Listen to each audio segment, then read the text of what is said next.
Good morning, you beautiful people. I hope you guys are having a wonderful day today. Sledgehammer has introduced us 15 more prestige levels and a way to get elite weapons with the Grandmaster Prestiges. In Modern Warfare 3, they added 10 extra prestiges after the stock 10 we got with the game, and I can honestly say that was probably the most fun I've had in Call of Duty in a long time, because in Modern Warfare 3, I got all my gold guns, and back in the good old days, prestiging actually meant you lost stuff, like your challenges and your challenge progressions and your guns and all that sort of stuff, you know, back in the olden times where it cost something to prestige. And so what they're doing with this new prestige system in Advanced Warfare, it says here in the little update thing, when you enter Master Prestige, your player XP is reset, challenge status remains the same, and challenges are not reset. So this is kind of the way I said it made it seem like I didn't like it because, you know, back in the good old days we lost that stuff when we prestiged, and I still do miss that stuff, and I still think that's good in a normal prestige system. However, the game's been out, people have been grinding out challenges now for a couple months here, and to take that all away, I can understand why Sledgehammer doesn't exactly want to do that. For those, actually, the 15 prestiges is obviously after the first 15 prestiges, so if you are a prestige master, I'm not sure if it's out quite yet or not, or if it's going to come out sometime later.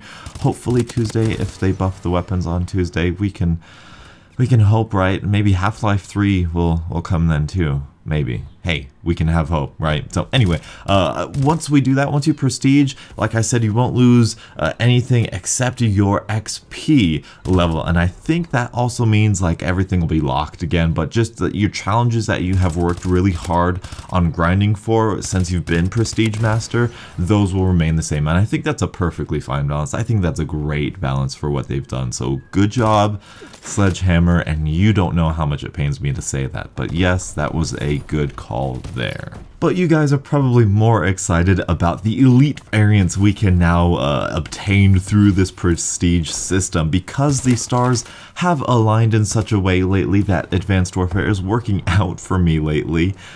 I am a little bit interested in this. We will see how it goes.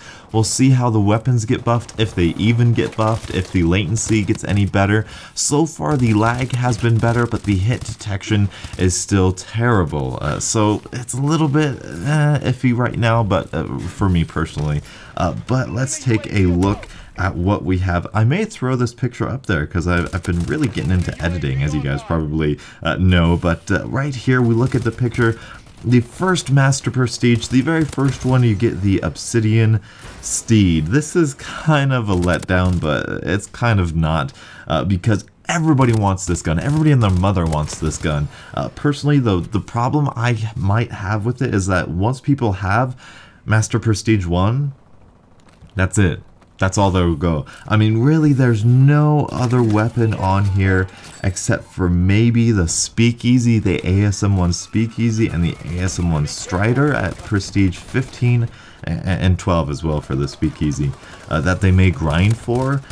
But other than that, like, no one really wants that prototype. No one really wants the Polar Vortex. No one really wants the money, you know? I mean, even though these guns are good, you know, I think I do have the Thunder Tusk as well. Even though this does, people like these guns, I don't think they're going to go out of their way to grind for it. But that's not necessarily a problem with the Master Prestige, whatever the Grandmaster Prestige system that they're releasing now. I actually like what they're doing with it and all these gun variants and everything.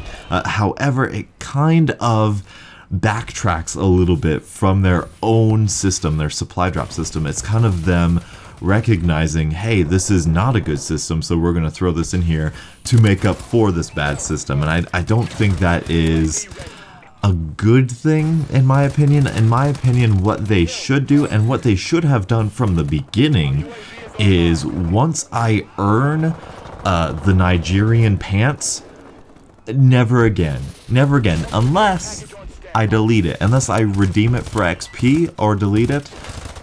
I should never earn another one of those again. I have to go through and carefully point out which variants of Nigerian pants and weapons that I have duplicates of and delete those. I should not get those twice. And so that way, when you're going and you're grinding on these supply drops, you kind of have a little balance. Do you want weapons? Well, stop deleting your pants, if that makes sense.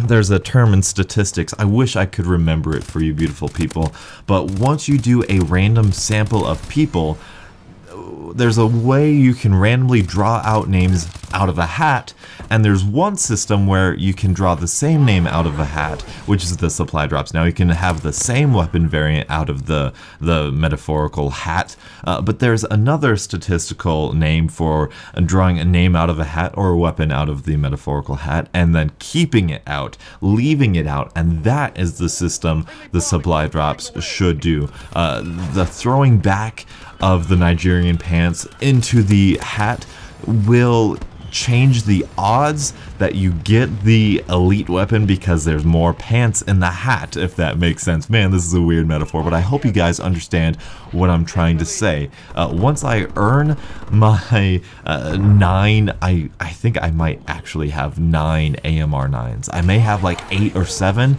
but I should never earn another one again. If I have every variant of the AMR 9, I think I'm just missing an elite variant. I might be true about that. I should never have to earn another one again. That should be taken out of the system, and it should be more likely that if I get a weapon, it's going to be a weapon that I didn't get. It should be 100% a weapon that I do not currently have in my armory, and I don't know if that's good enough to code. I don't know if opening a supply drop, it'll look at, okay, what do you have in your inventory at the moment? Okay, we're not going to choose those. I don't know what that does to the game dynamic. I don't know if they can even patch that in, but the Grandmaster Prestige giving people these variants, it tells me that no, they can't fix it, so they're going to put a band-aid on it. So it's not a bad thing. I'm not trying to be negative here. It's just saying, you know, if another Call of Duty, if Treyarch, if Infinity Ward wants to do this supply drop thing, I think it's a good thing. I think the variants could be a little bit more enticing, because when I get an IMR with a silencer and then -2 rate of fire, I'm never going to use it. Like, there's no, ooh, I wonder if that's better. I have a shotgun that's better damage but less range, so that means when I'm in range, I'm more likely going to get a one-hit kill, which is nice because that's a trade-off. That's actually balanced. That's just a variant of a gun instead of a gun that just absolutely sucks. I think there's a variant of the Lynx that I also have that has a variable zoom, but it's like less handling or more recoil or something. It's ridiculous. Dude, take those out of the game. Whoever put those in there, stop. No, like, nobody's gonna use that at all. No one's like, all right, I get to use a variable sight without a point, you know. Nobody's like that. I mean, it's ridiculous. So those are my thoughts. That's kind of what I wanted to share with you guys today. I might play Advanced Warfare if the stars continue to be aligned for me. I'm trying to get some more Advanced Warfare content out there as I continue to play this game. But then again, tomorrow I could play it, could completely hate it, go all the way back to Ghost, maybe Modern Warfare 3 or something, and we can be back there. So really, we're playing it by ear now, but as of right now, I'm enjoying it. I hope they buff some weapons here soon. I'm thinking Tuesday, because that's what usually happens on Tuesdays. We get patches and all that sort of stuff. But I don't know. Again, maybe Half-Life 3 will be confirmed on Tuesday as well. So we'll see about that. Thank you guys so much for watching. And until the next absolutely beautiful Call of Duty morning, I'll catch up with you guys later. And as always, have a great day.